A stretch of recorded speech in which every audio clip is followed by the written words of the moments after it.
నమస్కారం వార్తలకు స్వాగతం. ముందుగా ముఖ్యాంశాలు.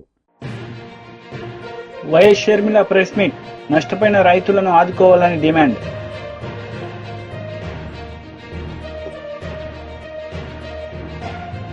మాజీ మంత్రి హరీష్ రావు ప్రెస్ మీట్, పలు అంశాలపై వివరణ. మాజీ సీఎం జగన్మోహన్ రెడ్డి మీడియా సమావేశం నిర్వహించారు. ఈ సందర్భంగా చంద్రబాబు నాయుడుపై ఆయన మండిపడ్డారు. Today, we stand before this country in the capital of our country. We stand before and we question whether democracy is prevalent or not. In our state, the state of Andhra Pradesh, where the very word democracy means equitable justice. And today in the state of Andhra Pradesh, you have a scenario where equitable justice is denied, where democracy stands limping. That is the plight.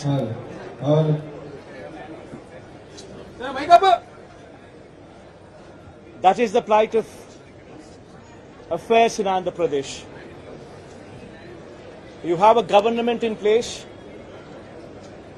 where within 45 days of coming into power, you have a situation where more than 30 people have been murdered, where you have more than 300 people on whom you have assaults taken place, which led to attempt of murder,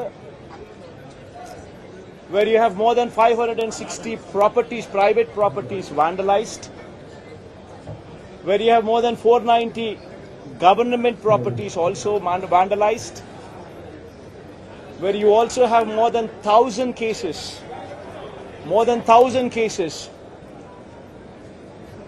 where you have a situation of assaults taking place, private properties destroyed, people walking into their houses, destroying the properties within, where plantations have been destroyed. That is the plight of affairs in Andhra Pradesh. In fact, you have people like Chandrababu Naidu's son, Nara Lokesh, displaying a red book, where he displaying a red book is actually captured in the form of hoardings and displayed all over the state. And the contents in this red book are a list of officials, a list of politicians on whom they intend to take action, on whom they intend to assault. And this kind of hoardings, starting off with Chandrababu Naidu's son, blatantly being displayed all over the state in Andhra Pradesh, where you have a situation where you're giving instructions to the police that our people would vandalize, our people would kill, our people would assault, and there should be no action taken on them. When you have somebody like Nara Lokesh, Chandrababu Naidu's sons, holding this red book, and this red book being captured in the form of hoardings. Now think about what kind of message it is sending. Now he starts off with a red book at the state level. You have a similar kind of red books being displayed and vengeance being taken at everybody from the grassroots level, at the village level. Now this is the plight of affairs. Now I'd like to question one thing. Today they are in power, tomorrow we could come into power. Yesterday we were in power. But when we were in power, we had never propagated such kind of behavior. We have never encouraged people to take vengeance like this. We have never encouraged assaults. We have never encouraged private property being vandalized. We have never encouraged government property to be vandalized. We have never encouraged killings. But today the situation is different in Andhra Pradesh. Now if we don't question this, being part of democracy, then can you imagine the plight of democracy going forward if this were to be encouraged? I urge the entire media, the national media especially, I also urge various parties who actually constitute democracy to have a look at these photographs what are displayed, to have a look at the video clippings which are being displayed. Have a look at them. BJP రాష్ట్ర అధ్యక్షుడు Kishan Reddy media సమావేశం నిర్వహించారు. ఈ సందర్భంగా పలు అంశాలపై ఆయన మాట్లాడారు. మా కోట్లేశారు. ఈరోజు మనం చూస్తూ ఉంటే తెలంగాణకు మోడీ గారు అందించినటువంటి అనేక రకాల సహకారం పట్ల నాడు బీఆర్ఎస్ పార్టీ, నేడు కాంగ్రెస్ పార్టీ అనేక రకాల అబద్ధాలు ప్రచారం చేస్తూ ఉన్నాం. వీరు ఎన్నికల్లో ప్రజలకు ఇచ్చినటువంటి హామీలు అమలు చేయకుండా వాటి నుంచి తప్పించుకునేటువంటి ప్రయత్నంలో భాగంగానే ఈరోజు అనేక రకాల కుంటి సాకులు చెబుతూ మరి తెలంగాణలో కేంద్ర ప్రభుత్వం గత 10 సంవత్సరాలుగా ఏమీ చేయలేదు, మోడీ గారు ఏమీ చేయలేదు అని అర్థం వచ్చే విధంగా ఇరు పార్టీలు కూడబలుక్కొని ఈరోజు మాట్లాడుతూ ఉన్నారని మనం చేస్తూ ఉన్నాం. ప్రజలను రెచ్చగొట్టేటువంటి ప్రయత్నం కూడా చేస్తూ ఉన్నాం. మోడీ గారిని విమర్శించినంత మాత్రాన, బీజేపీని విమర్శించినంత మాత్రాన, కేంద్ర ప్రభుత్వాన్ని విమర్శించినంత మాత్రాన మీ అసమర్థత నుంచి, మీ చేతగానితనం నుంచి తప్పించుకుంటామనుకుంటాం పొరపాటు అనే విషయాన్ని ఈ సందర్భంగా నేను ముఖ్యమంత్రి గారికి మనవి చేస్తా ఉన్నాను. రాష్ట్ర ప్రయోజనాల గురించి, దేశ ప్రయోజనాల గురించి చర్చించేటువంటి నీతి ఆయోగ్ను బహిష్కరిస్తామనడము మరి అది ఆయనకు వదిలేస్తా ఉన్నాము. ఎందుకంటే గత 10 సంవత్సరాలుగా కేసీఆర్ ఏ రకంగానైతే వ్యవహారం చేశారో, ఏ రకమైనటువంటి రాజకీయాలు చేశారో అదే బాటలో ఈరోజు రేవంత్ రెడ్డి ప్రయత్నం చేస్తూ ఉన్నాడు. రేవంత్ రెడ్డి ప్రయాణం చేస్తూ ఉన్నాడు. రేవంత్ రెడ్డి వ్యవహారం చేస్తూ ఉన్నాడు. కాబట్టి ఈరోజు తెలంగాణ ప్రజలు అర్థం చేసుకోవాల్సిన అవసరం ఉంది. ఆ రోజు కూడా రాష్ట్రానికి కేంద్రం ఇచ్చే నిధులు కావచ్చు, రాష్ట్రంలో పన్నుల రూపంలో వచ్చేటువంటి లక్షల కోట్ల రూపాయలు కావచ్చు, వీరందరూ కూడా మరి ఓట్ల కోసం ఆ నిధులన్నిటిని కూడా పోటీలు పడి ఖర్చు చేసి, అదే కాకుండా లక్షల కోట్ల రూపాయలు అప్పులు చేసి,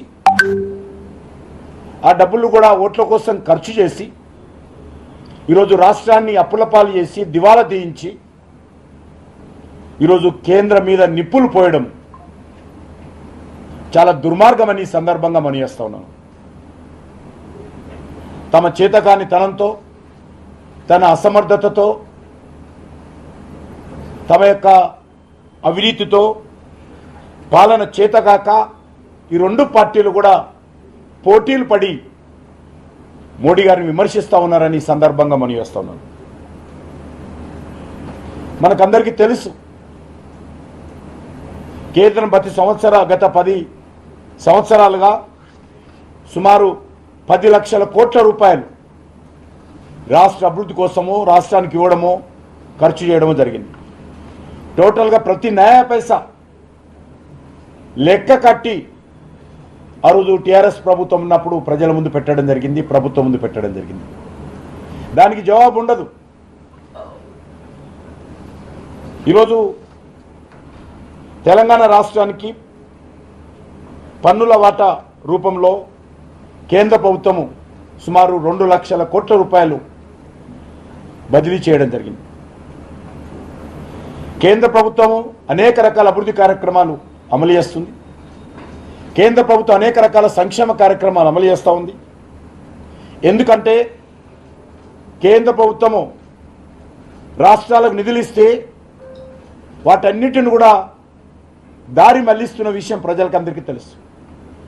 తెలంగాణలో ఎస్సీ ఎస్టీ విద్యార్థుల కోసం వాళ్ళ స్కాలర్షిప్స్ కోసం నిధులు ఇస్తే వాటిని దారి మళ్లించారు. గ్రామ పంచాయతీల అభివృద్ధి కోసం నిధులు ఇస్తే వాటిని దారి మళ్లించారు. గ్రామ పంచాయతీలో ఇంటర్నల్ రోడ్స్ కోసము 14th ఫైనాన్స్ కమిషన్ ఆదేశాలతో నిధులు ఇస్తే ఆ డబ్బులను దారి మళ్లించారు. ఈరోజు మనరేగా నిధులు ఇస్తే గత ప్రభుత్వం ఎమ్మెల్యేలకు కోటాలు ఇచ్చి నీకు 2 కోట్లు, నీకు 5 కోట్లు, ఆయనకు 10 కోట్లు, ఈయనకు 50 కోట్లు. టీడీపీ లీడర్ మీడియా సమావేశం నిర్వహించారు. ఈ సందర్భంగా పలు అంశాలపై ఆయన మాట్లాడారు. పత్రికా సోదరులందరికీ నమస్కారం.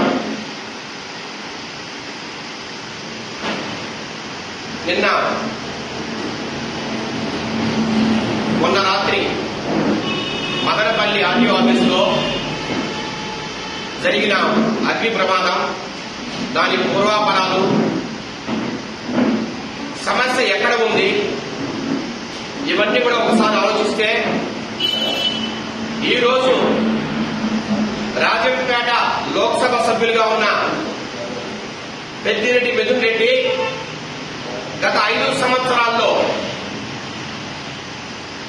వైసీపీ ప్రభుత్వాన్ని అడ్డం పెట్టుకుని, తన తండ్రి మంత్రిత్వాన్ని అడ్డం పెట్టుకుని పూర్తిగా ఈ రాయలసీమ జిల్లాల్లో కడప అయితేనేమి, అన్నమయ్య జిల్లా అయితేనేమి, చిత్తూరు, తిరుపతి, సత్యసాయి, అట్లాగే అనంతపూర్, ఈ జిల్లాల్లో పూర్తిగా అక్రమాలకు, భూదందాలకు పాల్పడి తన బినామీలతో వేల ఎకరాల భూమిని కొట్టేసే క్రమంలో ఎక్కడ చూసినా అక్రమాలకు తెరలేపిన మాట వాస్తవం.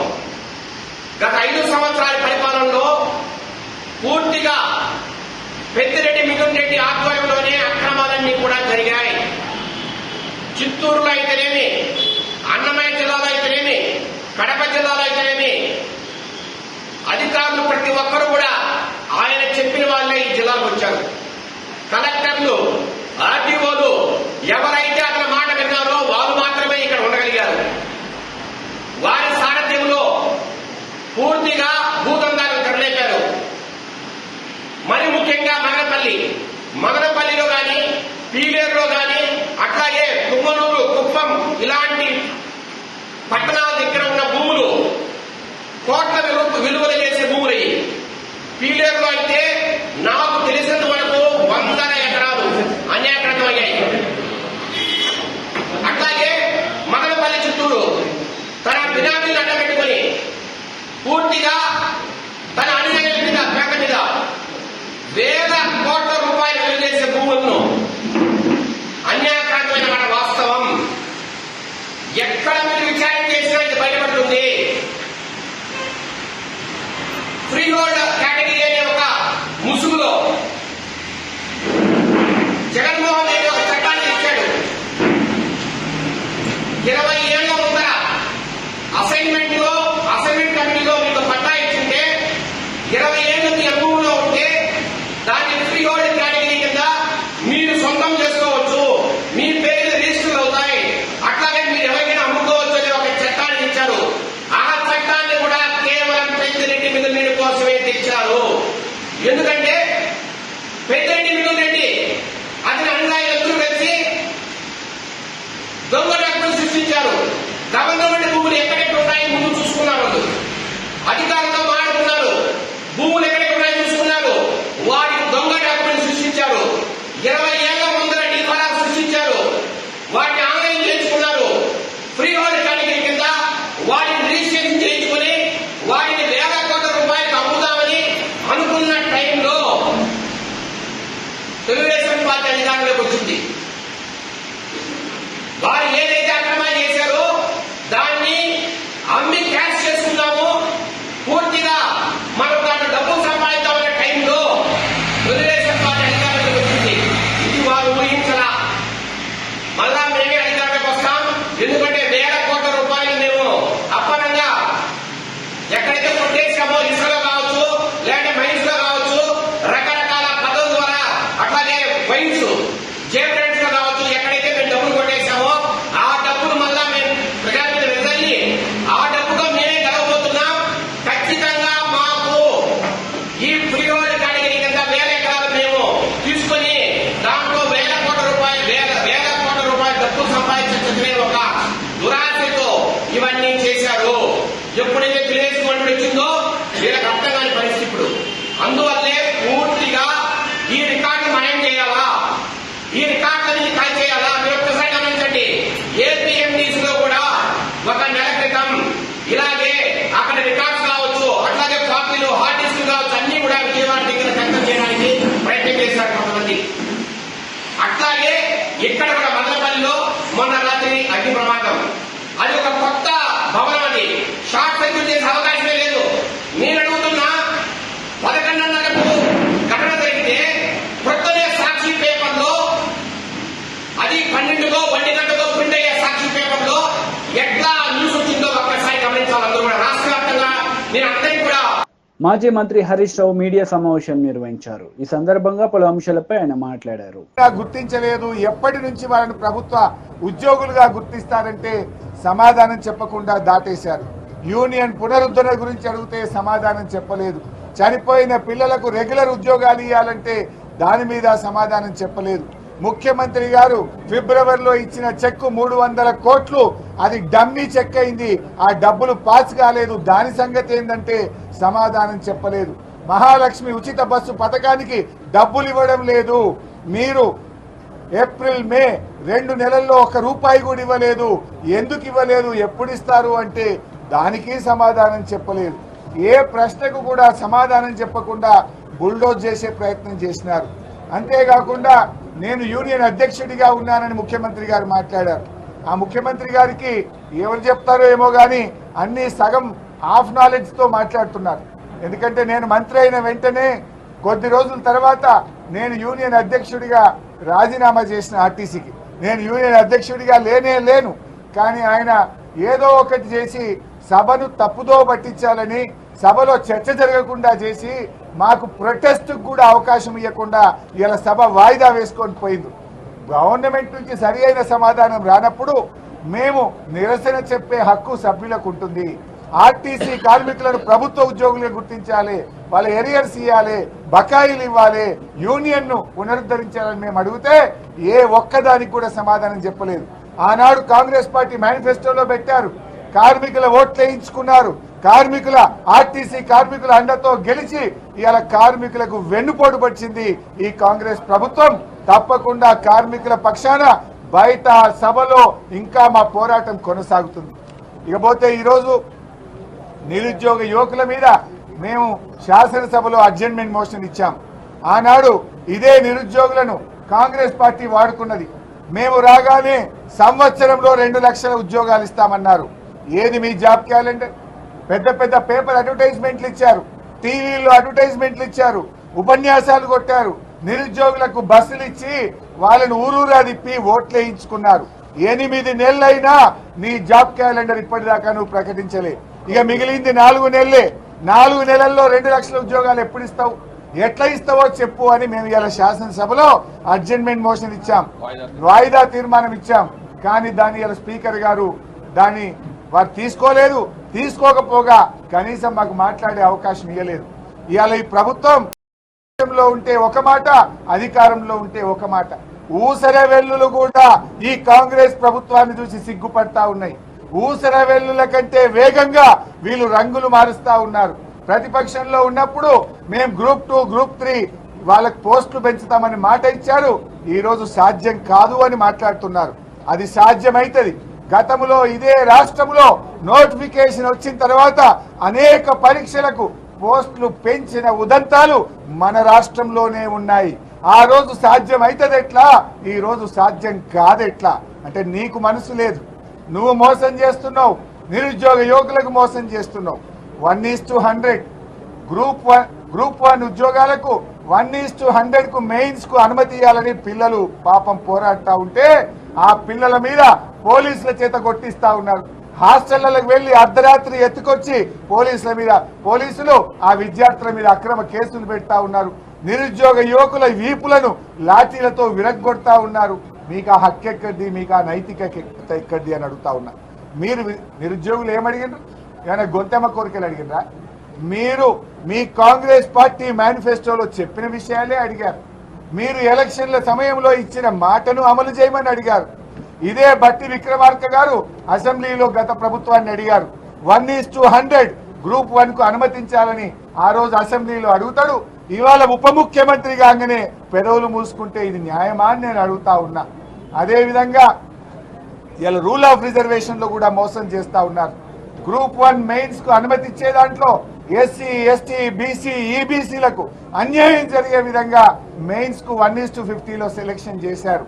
1:100 చేసే అవకాశం ఉమ్మడి ఆంధ్రప్రదేశ్ లో ఆనాడు వైఎస్ రాజశేఖర రెడ్డి గారి ప్రభుత్వం నిర్ణయం తీసుకున్నది. మొన్న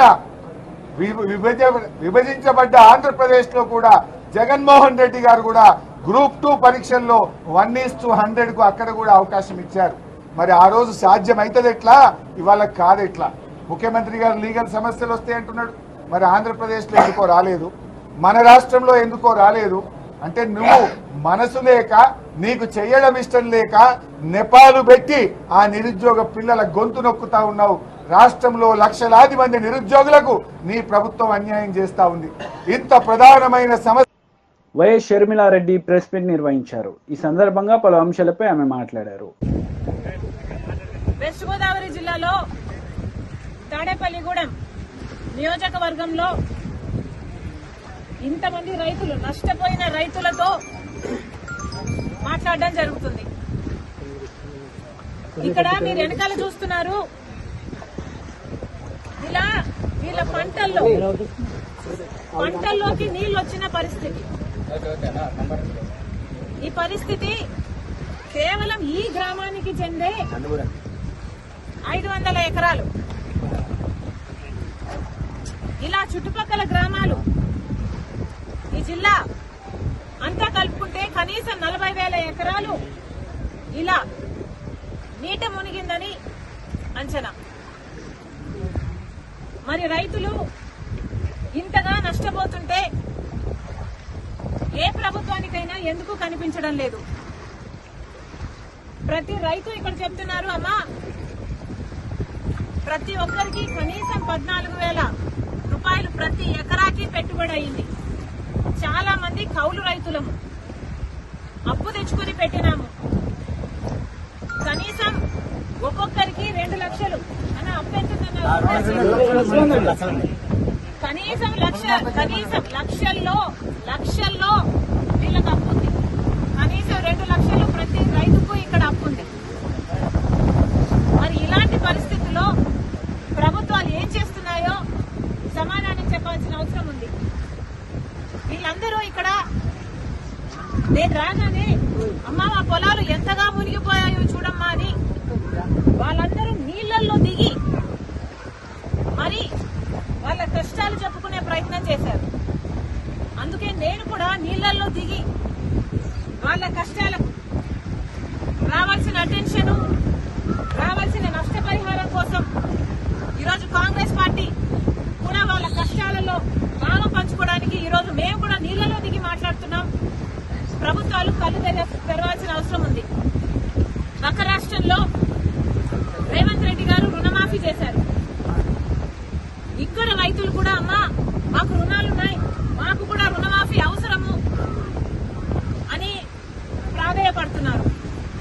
చంద్రబాబు గారికి చెప్తున్నాము, చంద్రబాబు గారు కాంగ్రెస్ పార్టీ కనుక అధికారంలోకి వచ్చుంటే తెలంగాణలో మాదిరిగానే ఇక్కడ కూడా 2 లక్షల వరకు రుణమాఫీ చేసే వాగ్దానం మేము ఇచ్చాము. కానీ చెయ్యకూడదు అని రూల్ ఎక్కడా లేదు. రాజశేఖర రెడ్డి గారు రుణమాఫీ చేస్తాను అని వాగ్దానం ఇవ్వకుండానే, మేనిఫెస్టోలోనూ పెట్టకుండానే రుణమాఫీ చేసిన గొప్ప మహానేత రాజశేఖర రెడ్డి గారు.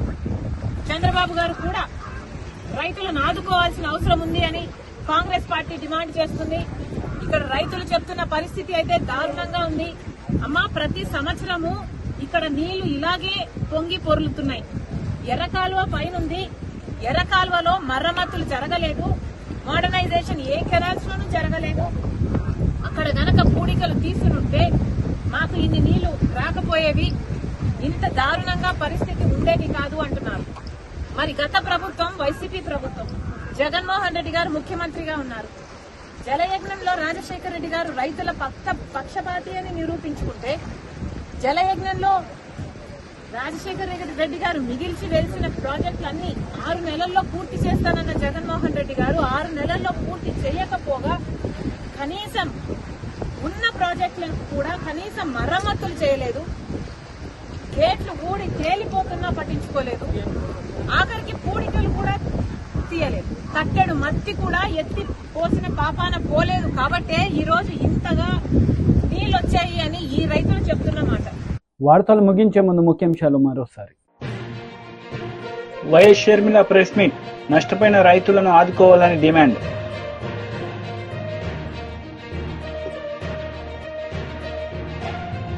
మాజీ మంత్రి హరీష్ రావు ప్రెస్ మీట్, పలు అంశాలపై వివరణ. ఈ వార్తలు ఇంతటితో సమాప్తం. తిరిగి ప్రసారమయ్యే వార్తలు మళ్ళీ కలుద్దాం. అంతవరకు సెలవు. నమస్తే.